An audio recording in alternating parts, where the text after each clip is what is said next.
अस्सलाम वालेकुम नाज़रीन, मैं हूं वसीम अली और आप देख रहे हैं Wasim Ali official YouTube channel. नाज़रीन, जो आज की ताज़ा तरीन और बड़ी अहम डेवलपमेंट्स हैं वो आपके सामने रखेंगे। एक खबर तो ये है कि काजी फाइज़ ईसा ने सबकी बोलती बंद करके रख दी है।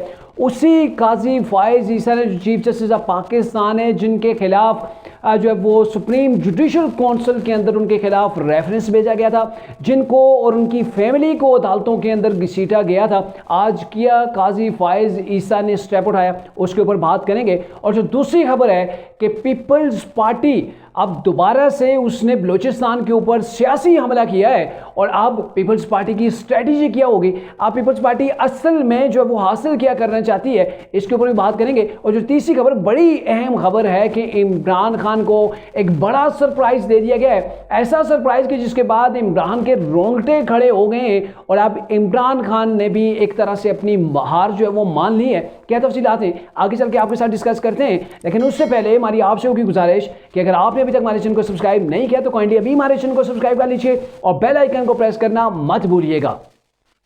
नाज़रीन, पहले बात कर लेते हैं जी चीफ जस्टिस ऑफ पाकिस्तान यानी कि काजी फाइज़ ईसा के हवाले से कि आज उन्होंने एक दबंग किस्म की एंट्री मारी है और आज काजी फाइज़ ईसा ने ऐसा ऐलान कर दिया है कि जो प्रिंसिपल मेरे ख्याल में सबके लिए होना चाहिए।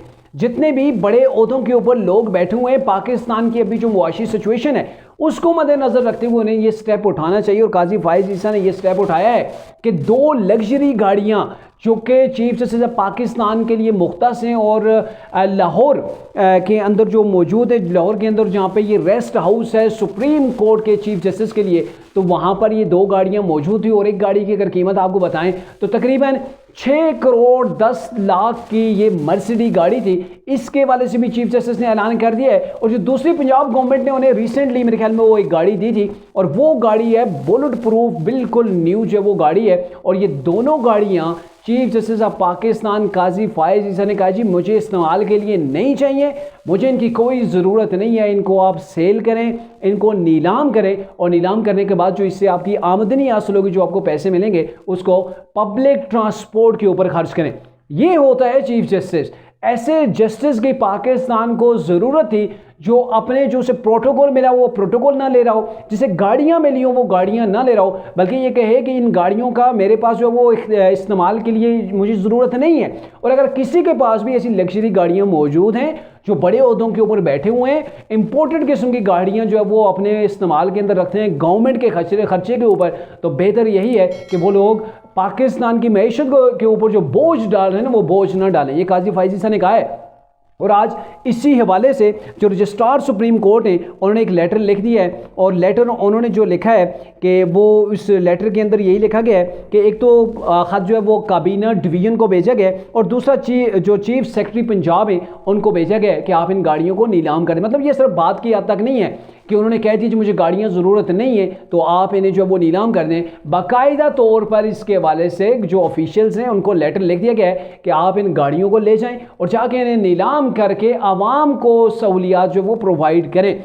अब यही चीफ जस्टिस ऑफ पाकिस्तान जो अभी हैं सुप्रीम कोर्ट के जस्टिस थे, जब इनके खिलाफ इमरान की दौरे हुकूमत के अंदर इनके खिलाफ जो है वो रेफरेंस भेजा गया, इनको गिराने की कोशिश की गई, इनको फैमिली जो है वो इनकी फैमिली को भी घसीटा गया। जस्टिस तो ये हैं लेकिन इनकी अहलिया को भी अदालतों के अंदर घसीटा गया, इनको चक्कर लगवाए गए और वो इमरान खान की ऐसी गलती थी जिसके ऊपर अभी इमरान ये कह रहे हैं मुझसे गलती हो गई, मुझे कहीं और से जो है वो डायरेक्शन मिली थी कि आप इनके खिलाफ रेफरेंस भेजें। लेकिन इमरान खान ने आंखें बंद करके ऐसा एहसासा जो कौम का एहसासा है, जो इंसाफ को अदलो इंसाफ का जो वो रखवाला है, उसके खिलाफ इन्होंने ये कदम उठाया था। और वो लोग जो इल्ज़ाम लगा रहे हैं आज तक चीफ जस्टिस काजी फाइज़ ईसा के खिलाफ, मतलब तरीक़ इंसाफ के लोगों को आप भी उठा के देख लें, आज भी उनके प्रोफाइल्स के ऊपर देख लें, कहीं ना कहीं वो गन चीफ जस्टिस के खिलाफ जो वो अब भी डाल रहे होते हैं, तो उन्हें शर्म नहीं आती कि ऐसा जज जिसको प्रोटोकॉल मिला वो प्रोटोकॉल नहीं ले रहा, कि पाकिस्तान की मैशत इस चीज़ की इजाज़त नहीं देती और उसे जो गाड़ियाँ मिली हुई हैं बुलेट प्रूफ गाड़ी, किसका शौक नहीं है?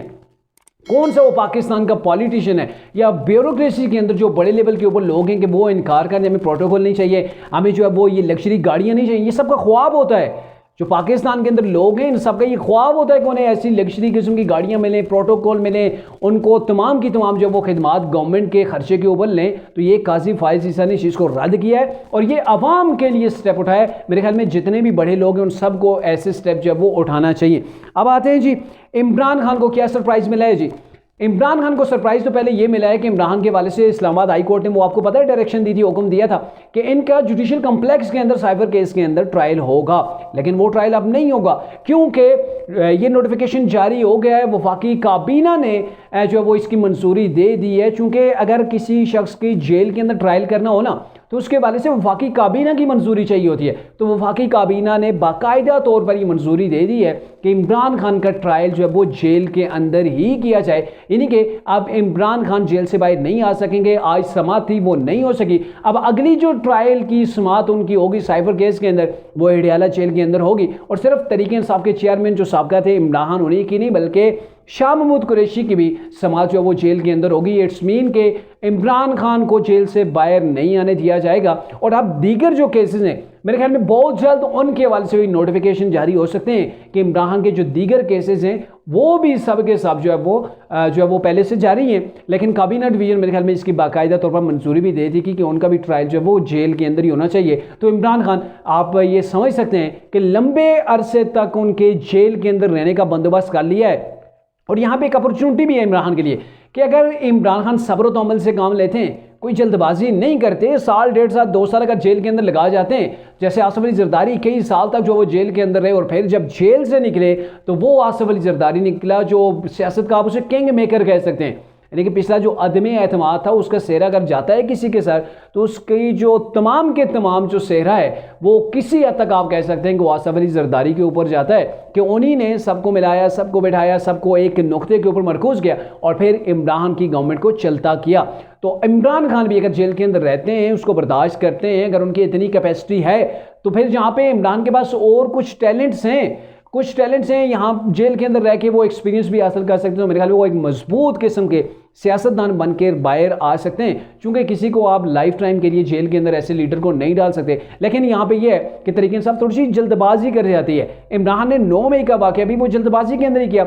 लोगों की बातें सुन के जो उनके कान भरा करते थे उसी को उन्होंने फॉलो किया और फॉलो करने के बाद ऐसे इक़दाम उठा दिए कि तरीके साहब का सफाया हो गया है। अभी आप देखें ना कि मुल्क भर के अंदर आप देखेंगे कि तरीके इंसाफ ने अभी जो वो इंट्रा पार्टी इलेक्शन हो रहे हैं, लेकिन उसके बाद जब इलेक्शन के लिए ये टिकट जारी करेंगे तो आप देखेंगे इन मुल्क भर की तमाम नशिस्तों के लिए तो इनके पास टिकट ही नहीं होंगे, इनके पास कैंडिडेट्स इतने मौजूद नहीं होंगे। और दूसरी जन्म है पीपल्स पार्टी जिसके अंदर इंतशार आ गया था, पीपल्स पार्टी टूट रही थी। लेकिन वो आपने देखा था ना, बिलावल भुट्टो ने अपने वालिद के ऊपर हमला किया था कि अब आपके घर बैठने की उम्र है, आप जो है वो इलेक्शन के अंदर जाके आप बड़े ओहदे की जो है वो ख्वाहिश ना रखें। और दूसरी जानब वालिद ने भी बेटे की सत्यानाश कर दी थी। ये तो अभी ट्रेनी है, ये तो अभी ट्रेनिंग हासिल कर रहा है। तो बिलावल जब ट्रेनिंग हासिल कर लेगा, मतलब सीख लेगा, तो तब उसका टाइम आएगा।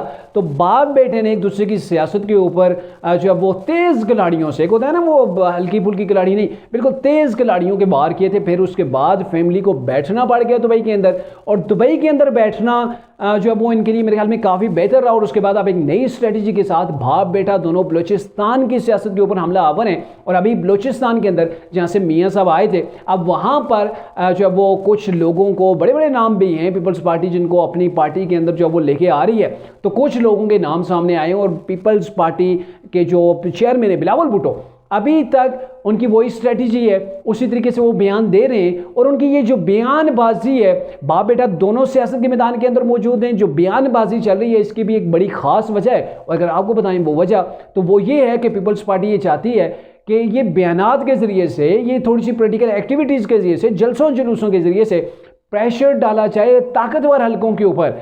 उन्हें भी बताया जाए कि पीपल्स पार्टी अभी मौजूद है, आप गेम ऐसे नहीं डाल सकते। और पीपल्स पार्टी ये चाहती है कि सिंध बचाओ मुहिम को जो है वो आगे बढ़ाया जाए। और अभी बलूचिस्तान के अंदर बैठ के आसिफ अली जरदारी, बिलावल भुट्टो सिंध बचाओ मुहिम के लिए जो है वो गेम चला रहे हैं। यानी कि बलूचिस्तान के अंदर वहाँ पे गए, वहाँ पे कुछ लोगों को अपने साथ मिलाएंगे तो एक तासर जाएगा कि पीपल्स पार्टी अभी मरी नहीं है, अभी जिंदा है, आप उसे लताड़ नहीं सकते।